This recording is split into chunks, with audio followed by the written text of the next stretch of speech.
The free imperial city of Strasbourg, located upstream of the Rhine, was much larger than Mainz, with 25,000 inhabitants.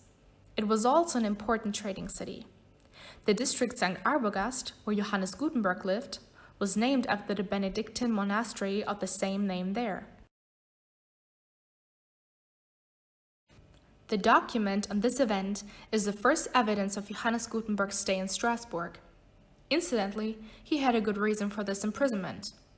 Mainz apparently refused to pay Gutenberg an outstanding amount of his life annuity of 310 gulden.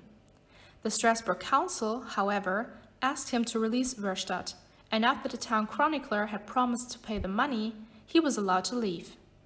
Such an action was not unusual in Gutenberg's time. He was actually successful, because from 1436 the city of Mainz paid its debts to him. The life annuity of Friele Gänzfleisch was originally 14 gulden. When it was transferred to Johannes Gutenberg, it was reduced to 12 gulden, as he, as the younger brother, had a longer life expectancy. Meanwhile, Friele married the patrician daughter Else Hirz and moved with her to Altwille in 1434. He lived there until his death in 1447. This trial is the only remaining reference to the love life of Johannes Gutenberg. During the course of his trial, he was also accused of insulting and convicted by one of the witnesses. However, the whole matter is only documented on a transcript, and the outcome of the trial is not known. In any case, there is much to suggest that Gutenberg was never married. A pilgrimage is a religiously motivated journey or hike to a holy place. With pilgrimage mirrors, the faithful on such pilgrimage should be able to capture the blessing of the relics and carry it with them. They were a popular souvenir, and they were produced in large quantities from a lead-in alloy. Johannes Gutenberg and Hans Riffe von Lichtenau planned the production of pilgrimage mirrors for the next pilgrimage to Aachen. The city of Aachen had many shrines in its cathedral, the coronation place of the German kings.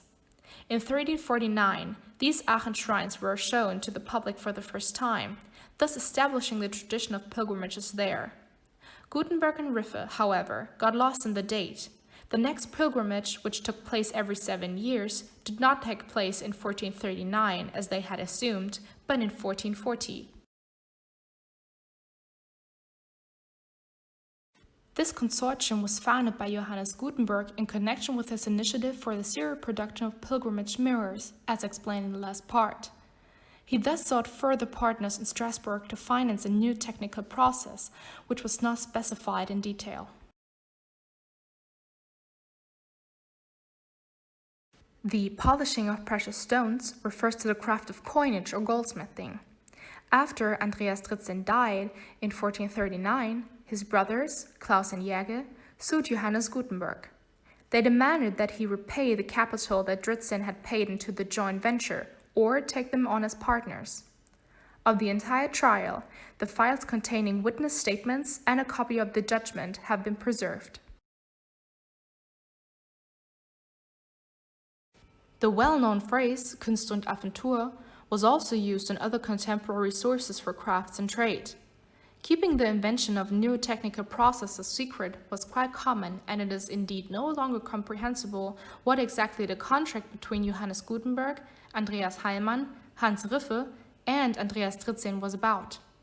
There is evidence of a wooden press built by the turner Konrad Sassbach and of the use of lead and molds. In addition, the goldsmith Hans Dünne reported that he had received over 100 gulden for making everything that belongs to print. Had Gutenberg here already invented letterpress printing? Had he perhaps even printed the first book? These questions cannot be answered definitely. But we have no evidence of this, and we can assume that he, Gutenberg, was in Strasbourg only in the experimental phase of his later invention.